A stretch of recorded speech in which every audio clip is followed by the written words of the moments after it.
What is up? My name is Gavin McHale, and this is a clip from a presentation I did recently in Dubai on how to turn your story into money. Okay. Using the hero's journey framework from Joseph Campbell, I take you through exactly how you can turn your story, all the struggles you've had, all the challenges you've experienced into money, into new clients. Because what most coaches and content creators don't realize is that their story has way more value in it than they think. And their story is the best way to connect with potential clients. We want to connect with one another, and our potential clients want to know who we are and why we're doing what we're doing. So check out the video if you like it. And if you want me to come and speak at your event, please email gavinmchale@gmail.com, subject line speaking opportunity, and let me know all the details of the opportunity. If you just like the video, please let me know, like, subscribe, and drop a comment, and I would be incredibly thankful. Hope you enjoy the video. And the most important piece of advice I ever got was right before my first time ever presenting, which I told you about in September 2022 in Cancun, which was that learning is state dependent. I was telling James about this yesterday.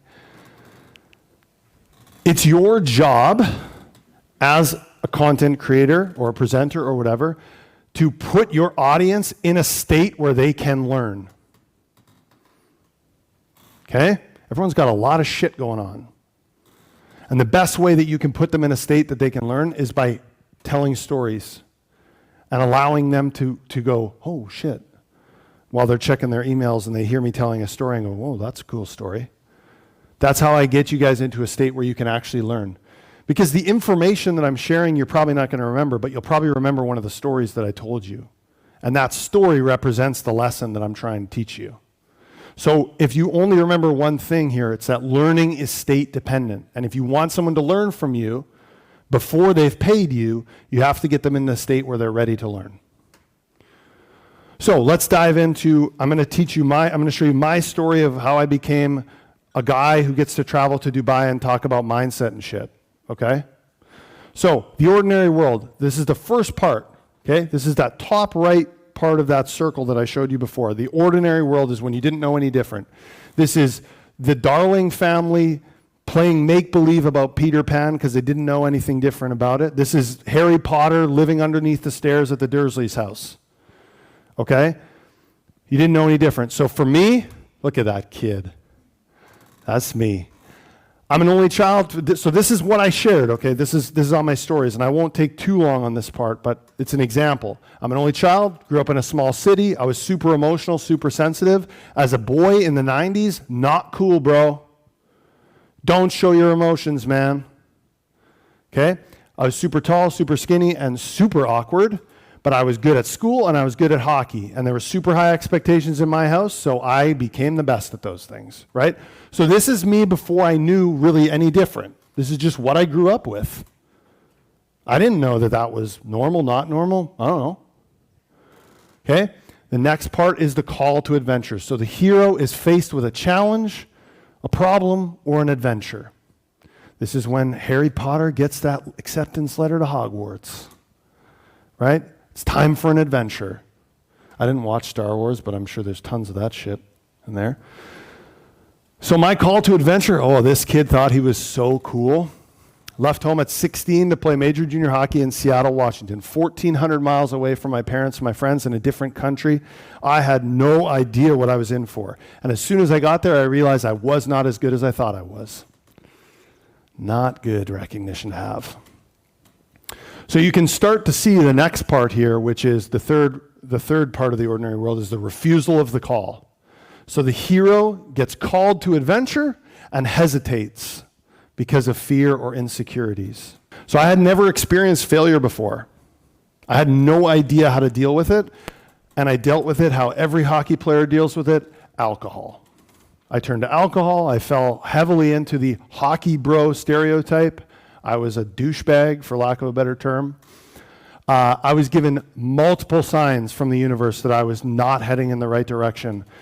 That photo, the third photo there of me trying to look cool and smiling, you can see the remnants of 2 black eyes. That was 10 days after I got my nose broken. You can actually see my nose is still a little crooked in that photo. They had to stick a rod up my nose and re-break it. And then 10 years later, this is me in my personal training days when I was like trying to grow my business, but I was too scared to embrace failure. So I was too scared to do anything that would possibly lead to failure. So I stayed in a mediocre personal training business, not making a whole lot of money, not going online because I was too scared to face failure. So this is me refusing the call. Okay? And the final part of the ordinary world before we enter the special world and leave our comfort zone is meeting the mentor. The hero encounters someone who exemplifies what they need to conquer their fears. You guys are the mentors for your clients. You're the person who exemplifies what they need. Okay? So I met a guy named Xander Fryer. This might be Charlie for you. But I met a guy named Xander Fryer who was the first coach, first person to challenge me and say, dude, you're limiting yourself. What the hell are you doing? And I actually refused that call too. I literally quit the program. I paid $9,000 for this program. About 3-4 weeks in, we had a coaching call and he's like, dude, you need to challenge yourself. You need to push yourself. And I was like, nah, fuck that. I'm just going to go back to my mediocre life. And about a year later, luckily, I came back and I actually crossed the first threshold. Okay, so this is the entrance. This is where things take a tangible turn.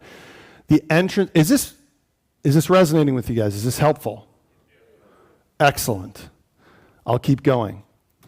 So, this is where the hero fully commits to adventure and is willing to enter the new world and all the scary shit that is involved in it.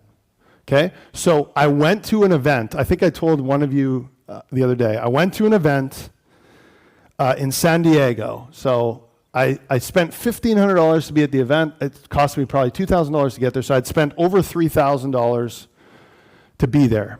And within 15 minutes, we were just like this. There's about 40 people in the room. And we were asked to do like these like mindset, these really uncomfortable things where we'd like sit across from someone we don't know, look them in the eyes for 5 minutes without talking and shit. And I'm like, this is terrible. 15 minutes in, I legitimately thought about leaving. I had paid $3,000 to be there. And I legitimately thought about leaving. But this is where I crossed the first threshold. I stayed.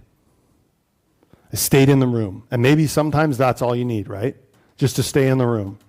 So that was me entering the scary world, okay? And now we have tests, allies, and enemies. So once we enter and commit to the new world, we face tests, we meet allies, we confront enemies. We learn the rules of the new world. This is kind of like the build-up, right? You guys remember these movies and books? It's kind of starting to build up now, like shit's going down, okay? So for me, this was actually like basically end of 2019 into COVID.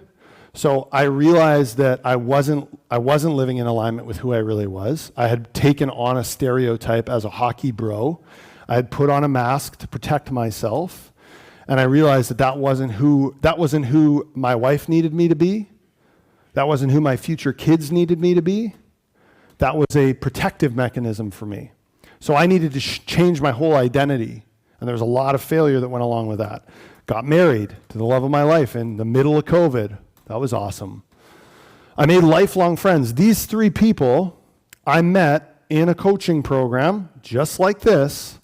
We talk on Zoom every single month, and we have since April of 2020. I consider them some of my best friends, and that's the only time I've ever met them in person. One time.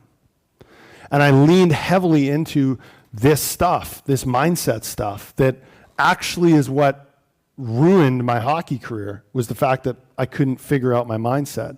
I leaned into it. I became a coach, coaching literally millionaire clients like this crazy dude in Dubai on mindset. I didn't really make any enemies. I guess maybe my story wasn't that cool, but tests, allies, and enemies, okay? So then we start to approach what Joseph Campbell calls the innermost cave. This is the start of the central ordeal. This is forcing the hero to face their deepest fears. And this was, I told you guys about this yesterday, September of 2022. Thank you to the universe. I was given 2 weeks notice to speak in front of 30 plus business owners, most of whom were millionaires, and I was scared shitless. Because the line between me being laughed off the stage, in my mind, because I was going to talk about mindset, the line between me being laughed off the stage and it being super successful was very thin. And I was very scared. And I was right back to where I was as a 16-year-old, scared of letting people down, scared of failing, scared of screwing it up. Right? So I'm approaching my innermost cave. I'm approaching the thing that I'm most afraid of. And then we have the ordeal. This is where the hero faces their enemy, right? This is the fight. This is the battle. This is the crescendo of the movie where the hero experiences a death of sorts. A part of them dies so that they can be reborn. And for me in that moment, the me that was afraid of failing had to die. I had all those imposter syndrome, imposter experience, thoughts running through my head. I've never spoken before. I'm a dumb jock. I don't deserve to be up here. These people don't care about mindset. They don't need me. But I faced it head on. I surrendered, and I just walked up there and started presenting. And guys, I nailed it. I nailed it. That was my rebirth. Holy shit. I did the thing. Then you get the reward. After experiencing the death, the hero receives a reward. They receive an insight that they needed. And for me, that was the fact that two of the most successful people in the room. So there was a woman there who's like heavily involved in American politics. She's a lawyer. She probably makes $1 million a year. She walked up to me after the presentation with tears in her eyes, crying because of what I had shared with her.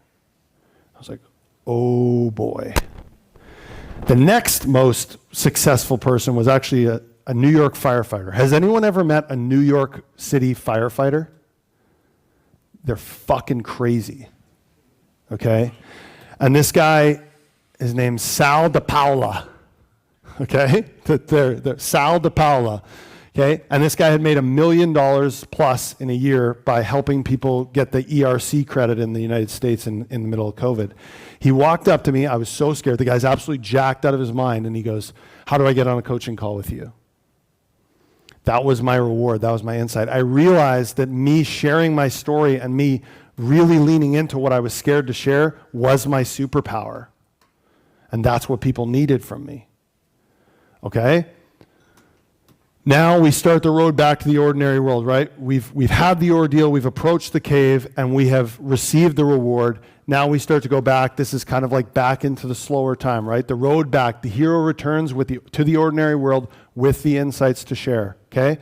I returned back to coaching, and I really leaned into coaching my clients on mindset. I realized they actually needed this. And by improving their mindset, it helped them, it helped their families, it helped their teams, it helped their clients. And because they had bigger businesses, the ripple effect was huge.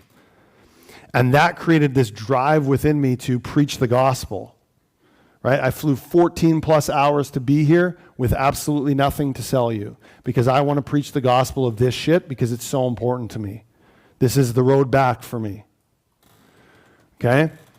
Then we have the resurrection where everything is at stake using everything you've learned on your journey. Okay? This is kind of like the next ordeal after we had fought the big fight, which was me starting to present this stuff to other groups, starting to present this, share this on podcasts. I've been on some of your podcasts and shared my stories.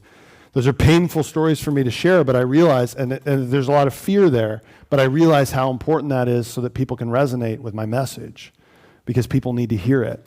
That's the resurrection. Returning with the elixir, the hero now fully returns home, fully transformed with new wisdom to share. This is kind of the end of the movie, right? So for me, it was what's next? I want to get my message the attention that it deserves. I know how many people need this, blah, blah, blah. Okay, does this make sense?